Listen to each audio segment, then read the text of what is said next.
नमस्कार, मी दादासाहेब नीळ. प्रजासेवा न्यूजमध्ये आपलं हार्दिक स्वागत. सोलापूर महानगरपालिका रणधुमाळी 2026 सुरू आहे. या रणधुमाळीमध्ये गटातटाच्या राजकारणामुळे कोणाकोणाची तिकीटं उमेदवारी कापली गेली. त्याचबरोबर या रणांगणामध्ये अनेक आरोप प्रत्यारोपाच्या फैरी झडताना दिसत आहेत. आणि असे राजकारण वेगळ्या वळणावर आलं असताना जे निष्ठावंतांवर का अन्याय झाला, निष्ठावंत उमेदवार जे अनेक वर्षापासून पक्षांची कामं करतात, नेमकं त्यांनाच पक्षाने का डावललं असेल, अशा अनेक प्रश्नांचं उत्तर आपल्याला राष्ट्रवादी अजित पवार पक्षाचे गेल्या अनेक 5-6 वर्षापासून निष्ठावंत म्हणून काम करणारे, समाजसेवेच्या माध्यमातून राजकारणाची जोड देणारे दत्तात्रय बडगंची प्रभाग क्रमांक 11 मध्ये त्यांनी अनेक कामं केलेली आहेत. आणि ती कोणकोणती कामं केली आहेत, त्याचबरोबर सर्वप्रथम आपण त्यांचं स्वागत करूया. नमस्कार. तर सर्वप्रथम आपण आम्हाला या ठिकाणी परिचय करून द्यावा.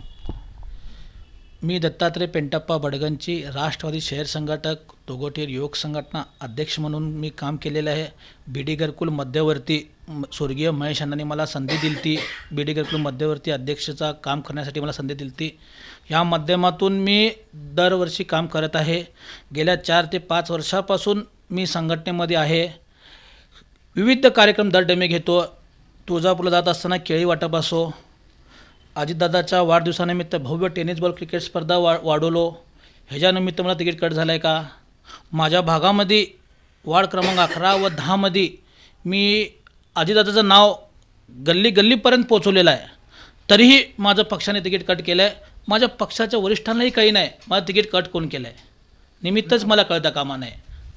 एवढं वर्ष अजितदादा पवार यांचे कट्टर समर्थक म्हणून काम करत असताना नेमकं आपलं तिकीट, आपली उमेदवारी का कट झाली असा प्रश्न दत्तात्रय बडगंची यांना पडला आहे. परंतु तरीही पक्षाचं काम करत असताना त्यांनी उमेदवारी अर्ज मिळाला नसला तरी AB फॉर्म मिळाला नाही म्हणून अपक्ष उमेदवारी दाखल केली नाही. निश्चितपणे त्यांचं पक्षावर प्रेम आहे, पण त्यांचं उमेदवारी कुणी कट झाली हे त्यांना अद्याप समजलेलं नाही. परंतु त्यांनी या प्रभागामध्ये अतिवृष्टी असो किंवा लॉकडाऊन असो, ही कोणकोणती कामे, विकास कामे, गोरगरिबांची कामे केली हे एकदा तुम्ही सांगून. मी परवा कामगार कल्याणचे भांडे वाटप असो, त्या माध्यमातून कमीत कमी सर्व बायकांना भांडे दिलेलं आहे. त्यांना आता शिक्षणाचे पैसे लहान मुलांना मिळत आहेत. परवा लेटेस्टमध्ये पाऊस पडला होता, घरकुलमध्ये पूर आला होता, त्यावेळेला आपण अन्नधान्य वाटप केलं आपल्या ताकदीनुसार. रात्रभर जागी असून माझ्या आजूबाजूला परिसर लोकांसाठी, माझ्या घराचे पूर्ण बंगल्यामध्ये माझ्या आजूबाजूचे परिसर, लहान मुलं असो, आजी असो, त्यांना सगळ्याला घेऊन चहा पाणी नाश्त्याची व्यवस्था करण्यात आली. त्यानं 2 दिवसात 4 दिवसानंतर लहान तेव्हा वाहून गेले ते पुस्तकं, वही वाटप आपण आपल्या माध्यमातून अजितदादाच्या नेतृत्वामध्ये आपण काम केलेलं आहे. एवढे सगळे कामं करत असताना ज्या 11 नंबर वार्डामध्ये 1 नंबर नावामध्ये तिकीटमध्ये म्हणजे दत्ता बडगंची होता, मग माझ्या पक्षानं तिकीट का कट केलं आहे अजून मला कळे नाही. आमचे मार्गदर्शक संतोष भाऊ पवार एवढे चांगले मला लहान भाऊ समजत होते, जुबेरभाई बागवान लहान भाऊ समजत होते मला, मग आमचे युवक अध्यक्ष सुहास कदम असो, यांनी सगळेच माझ्या संघ प्रेमाने वागत होते. तरीही माझं तिकीट कट झालं आहे. मला अजून बी काही नाही, रात्री मला झोप आली नाही, माझं तिकीट कट झालं आहे. आश्चर्य वाटलं. मग माझ्या भागातले सगळे बहीण जे कोण कोणाची कामं केलो, तुम्ही अपक्ष उभा राहा. मी म्हणलो मी अजितदादाचा एकनिष्ठ कार्यकर्ता आहे, मला पक्षानं संधी दिली असेल, माझा पक्ष ह्याच्यापेक्षा मोठा विचार केला असेल, या माध्यमातून मी आता थर्ड टाईम माझा पक्षाचा आदेश मी पाळत आहे. ज्या ज्या वार्डामध्ये अजितदादाचा फोटो आहे, अजितदादाचं घड्याळ आहे, तिथं मी जाऊन प्रचार करत आहे. एक निष्ठावंत कार्यकर्ता म्हणून मी काम करत आहे. मला कोणावरही टीका करायची नाही आहे.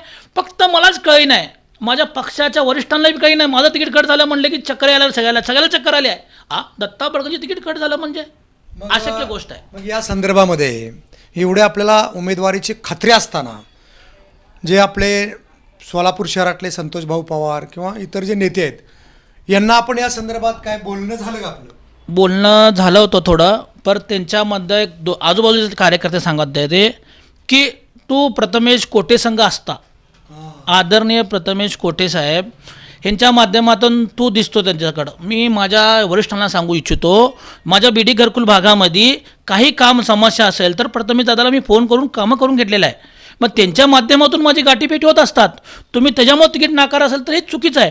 तुम्ही मला बोलायला पाहिजे होता, बाबा असं घटना आहे, तुला काय आहे अडचण असेल तर मला सांग. पर त्या विकासाच्या मध्ये स्वर्गीय महेशांना कोटेसंघही माझं संपर्क होतं. आदरणीय देशमुख मालक त्यांच्या संघही माझा संबंध आहे. मी यांच्याकडे कामं करून घेतलेलं आहे माझ्या वार्डासाठी आणि लोकांसाठी. मी माझ्यासाठी कधीही काय मागितलेलं नाही आहे. माझ्या परमेश्वरानं सुखानं ठेवलेलं आहे मला. सुकार फक्त माझी तळमळ आहे लोकांची सेवा करणे. बस मला याच्यामध्ये दुसरं काही नाही आहे. आता माझी गाठीभेटी सगळ्यांसंगच आहे.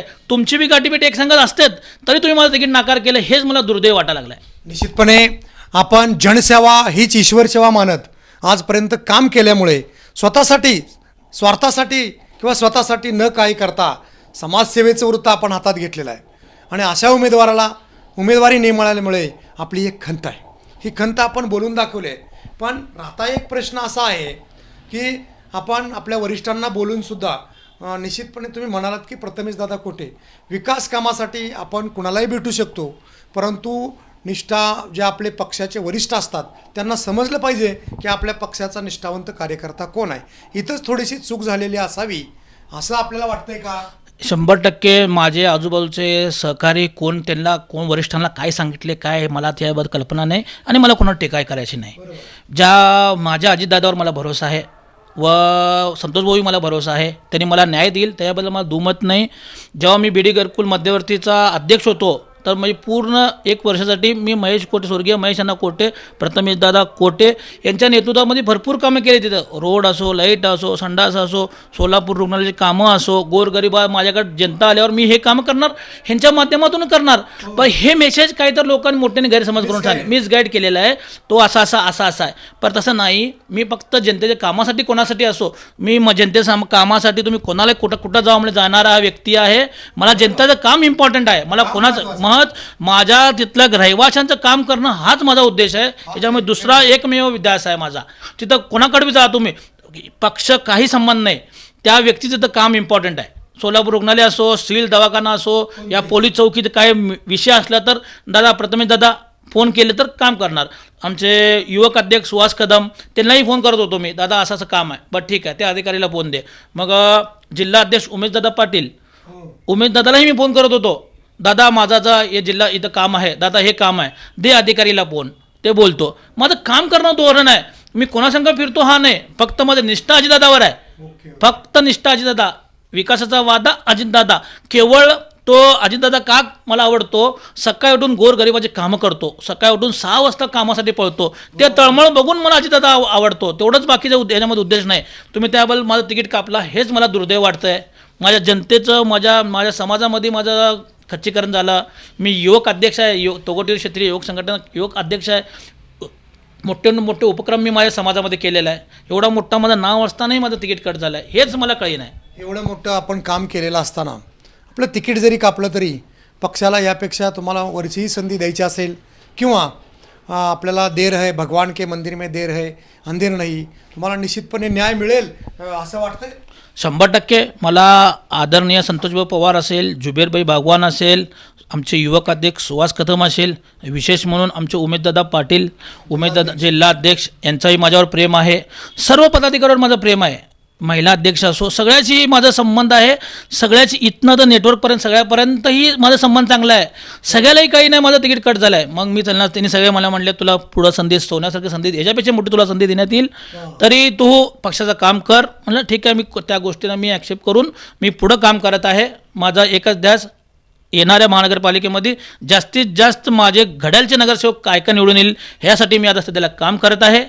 आपण जे समाजकारणातून राजकारणात वळलात तर त्या राजकारणामध्ये आपण सर्वप्रथम म्हणजे कुणाचा हात धरून किंवा कुणाच्या मार्गदर्शनाखाली राजकारणामध्ये आलो म्हणजे स्वर्गीय महेशांना कोटे एक घरकुलचे भाग्य विधाते आहेत, त्याला तुम्ही कुठे नाकारता येणार नाही. आज त्यांनी एवढा मोठा घरकुलचा विकास केलेला आहे.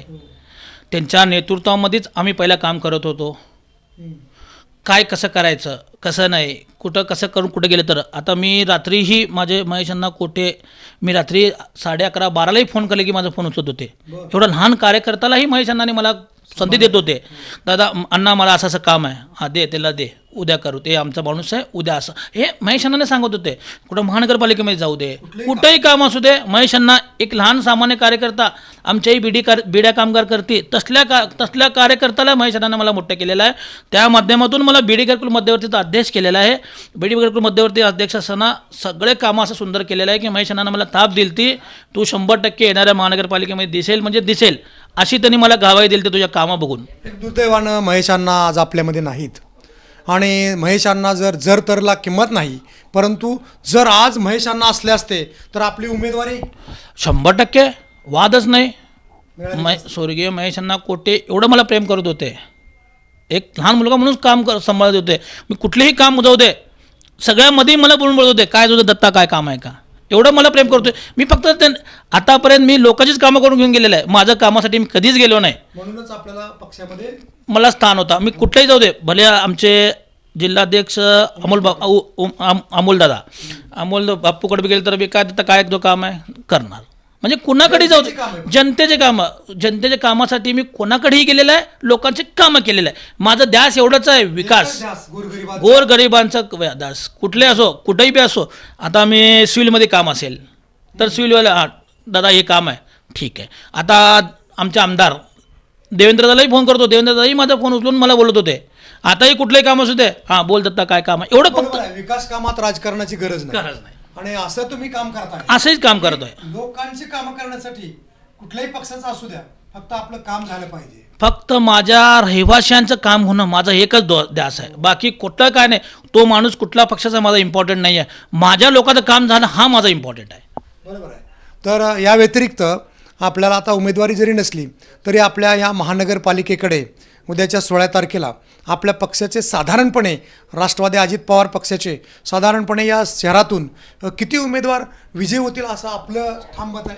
आमचे 54 या 56 आम्ही नगरसेवक उभा केलेला आहे. हां आम्ही महायुतीमध्ये लढत आहे, सेना आणि राष्ट्रवादी.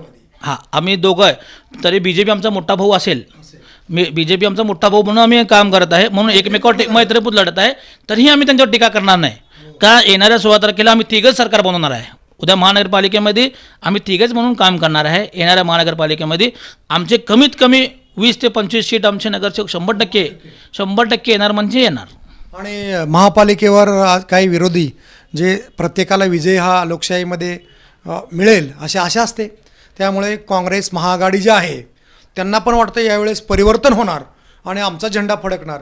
मग पुन्हा एकदा परिवर्तन होणार का, भाजपची सत्ता किंवा महायुतीची येणार? महायुती येणार आहे. विरोधाकडं कमीत आहे, विरोधाकडं काय संबंध नाही. त्याच्यामध्ये कसं आहे आता ह्यांचे 50 तर BJPचे येईल, आमचे 20-25 आम्ही 20-25 त्यांचे एक 10-12 येईल, म्हणून आमचा 100% महापौर होईल. एखाद्या वेळेला असं होईल ट्रायंग्युलर होईल, आमचे 25 त्यांचे 25 लागेल कुठं तर आमचा महापौर पण होऊ शकतं. हे राजकारणात काय होऊ शकतं. मग आम्ही ह्यांना बी घेऊन करू शकतो, BJPला भागात होऊ शकतो, काही होऊ हे राजकारणात आहे. आपण जोपर्यंत निकाल आपल्या हाती येत नाही, आकडा इम्पॉर्टंट आहे, ह्याच्यामध्ये दरच्या गोष्टी चालणार नाहीत, आकडाच इम्पॉर्टंट आहेत. आकडा 16 तारखेलाच आपलं समजेल आपण काय करणार आहे, कसं करणार आहे, आपण विरोधामध्ये बसणार आहे का सत्तेमध्ये बसणार आहे, 16 तारखेला आपलं 100% कळेल. या आपल्या प्रभाग घरकुलमध्ये अनेक तुम्ही पण विडी कामगाराचा मुलगा आहात, तर त्या विडी कामगार हा सकाळपासून दिवसभर विडी कामगार महिला काम करतात. पाणी आल्यावर त्यांना सुट्टी घ्यावं लागते किंवा अनेक अडचणी आहेत त्यांच्या. या अडचणी सोडवण्यासाठी आपण आपल्या पक्षाच्या माध्यमातून काय काय कामं केलेली आहे? माझ्या पक्षातून मी जेव्हा दिवशी पाणी येतं आहे काय ॲडजस्टमेंट असेल तर मी अधिकारीला फोन करत होतो, बाबा रात्री देऊ नको सकाळी दे. आमचे गोरगरीब महिला असतात, काम बिडीचं अडचण असतं. माझ्या फोनवर आतापर्यंतचे 90% कामं झालेले आहेत. सकाळी दुपारी पाणी येत होतं, रात्री येत होतं. मग मी आमचे संतोष भाऊला फोन करून असं आहे म्हणून तिथल्याकडं फोन करून दिल्यावर आमच्या जेव्हा म्हणील तेव्हा पाणी सोडा लागलेत. हां आता येणाऱ्या योजनेमध्ये आमचे जो नगरसेवक उभारलेले आहेत आमच्या बीडी घरकुल भागात 10 आणि 11 हे जेव्हा नगरसेवक निवडून ह्यांनी 100% येणार आहे दोन्ही वार्डातून 10 आणि 11. पहिला अभ्यास म्हटलं तर तिथं पहिला प्राधान्य म्हणजे क्रीडांगण बनवणे, आणि ओपन जिम करणे जिम हां आणि महानगरपालिका शाळा कसं सुंदर होणे त्यामध्ये गोरगरीब शिक्षण हा शिक्षण आरोग्य ह्यासाठी आपण काम करणार आहे. मी हे सगळं घेऊन जाऊन मला 17-18 तारखेला दादाचे माझं इलेक्शन झाल्यावर माझं आहे पुण्याला मला बोललेत. मी नाराजी असल्यामुळं तर माझं तिथं चर्चा झालेली आहे. त्यांनी मला 17-18 तारखेला मला वेळ दिलेली आहे. वेळ दिलेला आहे. हां दादाने माझी तिथं संपर्क आहे संपर्क इथला विजन मी सांगणार आहे. माझ्या बीडी घरकुलमध्ये थोडीशी निधी देणे आणि तिथलं ओपन जिम करणे नाना पार्क करणे बरीच काम आहे. बरीच कामं आम्हाला करायची आहेत राष्ट्रवादीकडून. एकच ध्यान मी दादाला सांगितलेलं आहे निवेदन दिलेलं आहे 2 वेळा. निश्चितपणे आपले विधानसभा अर्थमंत्री चावीच दादाच्या हातात असल्यामुळे सर्व आपली विकास कामे होणार असं विश्वास आहे. 100% दादाचं कामच आहे. आम्ही दादाकडे आता मी कमीत कमी 10-15 वेळाशी भेटलो असेल मी आजी दादाचे एक सामान्य सामान्य कार्यकर्ता असून मला कामं घेऊन ये म्हणणार. दादा काय म्हणतात कामं घेऊन यायचं जनतेचे कामं करायचे. तू जनतेपर्यंत जो पण पोचत नाही तो पण तू मोठा होऊ शकत नाही असं दादा सांगणार आम्हाला. फोटो शाटो काढायचं नाही कारमध्ये फिरायचं नाही तू जनतेत फिर जनतेचे कामं कर. या दादा आमचे दर टाईम दादा सांगतात. जेव्हा आमची आढावा बैठक असते पुणे असो बारामतीला गेलो तर पोचलो ना जनतेचे कामं करणारे माणसं अजितदादाला आवडतात. एक ठाकून सांगतात लोकांचे कामं करा तू लोकांचे कामं घेऊन ये जनतेत मिसळा. मिसळा तुझे काम मी करा खंबीर आहे. माझा नेता तो आहे म्हणजे अजितदादा. हो. जनतेचे कामं करण्यासाठी तू ये तुझ्यासाठी मी काम घेऊन या. हां आमच्याकडे एवढंच एक वैशिष्ट्य आहे ना लहान ना मोठा बघत नाही दादा. दादा आपला म्हणून बघतो. आपला माणूस जो लोकांचे काम करणारा माणूस हो तेच अजितदादाला मानणारा बरं. अगदी तुम्ही अजितदादांना आयडॉल मानता आणि एवढं राजकारणामध्ये अजितदादावर प्रेम करणारे अनेक कार्यकर्ते आहेत. मग या अगोदर आपण महेशांना कोटेबरोबर काम केलं आणि सर्व अजितदादांना आयडॉल मानण्याच्या अगोदर आपण या राजकारणामध्ये कोणाला म्हणजे आयडॉल मानत होतो? महेशांना कोटे स्वर्गीय महेशांना कोटे त्याबद्दल दुमतच नाही. स्वर्गीय महेशांना कोटेच आम्हाला राष्ट्रवादीमध्ये जेव्हा होते नाही युतीमध्ये असताना तेव्हा मी शरदचंद्र चषक मी टुर्नामेंट माझ्या बीडी घरकुल भागामध्ये केलो होतो. तेव्हा स्वर्गीय महेशांना कोटेने मला राष्ट्रवादीचा सल्ला दिले. तेव्हापासून मला काम करायची संधी वाढली. मग त्यानंतर मला बीडी घरकुल मध्यवर्ती अध्यक्ष केले. मग त्यानंतर मी माझ्या तोगडीवर योग संघटनेत अध्यक्ष झालो. हे कामं करण्याची तरीका मला कधीही अडचण असली तर मी महेशांना फोन करत होतो. कधी दिवसा रात्री मला फोन उठलो मला तो मी काय अडचण असे सांगत असं नाही असं कर म्हणत होते. हे महेशांनाचं काम आहे. एवढं महेशांना आम्हाला शिकवलेलं आहे की तुम्ही सांगू शकत नाही. भले मला या गलीच्या राजकारणामध्ये माझा बळी गेला असेल यावर्षी पण मला 100% यश मिळेल ह्याच्यामध्ये मला दुमत नाही. मला पक्ष असो या महेश कोटे असो कोटे परिवार आणि मला चांगलं समजतात. भले माझा पक्ष दुसरा असला तर बी माझं घरचे संबंध त्यांच्याशी नाही त्यांचे कामं करतो त्यांना माहीत आहे हा पूर्व काम करणारा व्यक्ती आहे ना. राजकारण मी आतापर्यंत माझ्या कामाचं मी एकपर्यंत माझं कामाचं घेऊन गेलो नाही. दादा मी देवेंद्र दादा असू दे दादा मला निधी पाहिजे मी कधी गेलो नाही. दादा हा व्यक्तीचं काम आहे प्रथमेश दादा हा व्यक्तीचं काम आहे दादा थोडं ते बिल कम करा दादा एवढ्यासाठीच गेलेलं आहे. दादा ते पाणी जनतेसाठी मी माझ्यासाठी कधीच मागितलं नाही. भले माझ्या पक्षालाही मी कधी माझ्यासाठी काय मागितलं नाही. फक्त लोकांची सेवाच माझा ध्येय आहे दुसरा काहीच पण नाही. निश्चितपणे आज महेशांना जरी नसले तरी एक मागच्या 2017 किंवा इतर त्याच्या अगोदर असे एक सोलापूर महापालिकेत वातावरण होतं की महेशांना बोले आणि महापालिका आले असं एवढं वातावरण त्यांनी तयार केलं होतं. आणि ते वातावरण तयार करण्यासाठी त्यांनी या नेटवर्क मग ती घरकुल शहर सोलापूर जिल्हा त्यांनी नेटवर्क चांगलं विणलं होतं. आणि त्या नेटवर्कच्या जीवावरच त्याने आमदारकीचं स्वप्न पाहिलं होतं. त्यांचं आमदारकीचं स्वप्न अधुरं राहिलेलं आहे आणि आता त्यांचे सुपुत्र पुन्हा राजकारणामध्ये लढत आहेत. परंतु एक आपण महेशांनाला जसं आयडॉल मानता तर त्यांचे सुपुत्र भाजपमध्ये जरी असले तरी आपण कामाच्या निमित्ताने त्यांच्याकडे जात आहे. आणि काम करण्यासाठी पक्ष बघूच नाही कुणी काम महत्त्वाचं आहे हेही आपण अनेक वेळा या मुलाखतीदरम्यान सांगितलं. आता एक शेवटचा प्रश्न आहे की आपण एवढा अजितदादापर्यंत आपला संपर्क आहे प्रामुख्याने 16 तारखेनंतर आपल्याला वेळ दिली आहे तर त्या ठिकाणी प्रामुख्याने पहिला प्रश्न मग तो कोणता पाण्याचा की कोणता तुमचा मनात कुठला आहे महत्त्वाचा प्रश्न तुम्ही घेऊन जाणार आहात? प्रश्न पाण्याचा तर परवाच नागपूरमध्ये बैठक झाली. आमच्या अण्णा बनसोडे या पाण्या विषयावर आमची झालेली बैठक, आमचा पूर्ण पक्ष गेला होता, संतोष भाऊ असो, जुबेर बागवान असो, आमचे सगळेजण त्या गेले होते. ते पाणीचा प्रश्न तर चालूच आहे. त्या प्रश्नाचं पाण्याचं होईलच, त्यामध्ये शंकाच नाही. एकदा अजितदादा म्हणले म्हणजे ते पाण्याचा प्रश्न होणार म्हणजे होणार, त्यामध्ये कुठली शंका नाही. दादाचा एकदा जेव्हा शब्द दिला, शब्द आहे, ते शब्द माघार येणार नाही. आता पण इतिहास आहे. मी फक्त माझ्या बेडे घरकुल भागामध्ये विकास कसा होईल, माझ्या तिथं एवढी मोठी संख्या असून तिथं क्रीडांगण नाही आहे. माझं एक ते दुर्दैव वाटतं आहे, मला तिथे क्रीडांगण बनवायचं आहे. माझी इच्छा आता तुम्ही जे टुर्नामेंट भरवत होता ते कुठल्या मैदानावर भरवत? ते जवाहरनगर ग्राउंड, जवाहरनगर आहे ते हे आहे, कमर्शियल आहे, लोकांची जागा आहे. त्याच्यामध्ये आपण त्यांची परवानगी घेऊन आता पण टुर्नामेंट भरवलेलं आहे.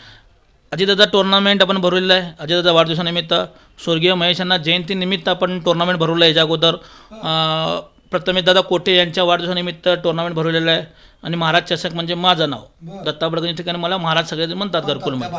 हां, बीडी घरकुल महाराज चषक तर कमीत कमी 8-10 वेळा भरवलं असेल. आणि शिवाजी महाराज चषक भरवलं होतो, एक 55,000 बक्षीसचा.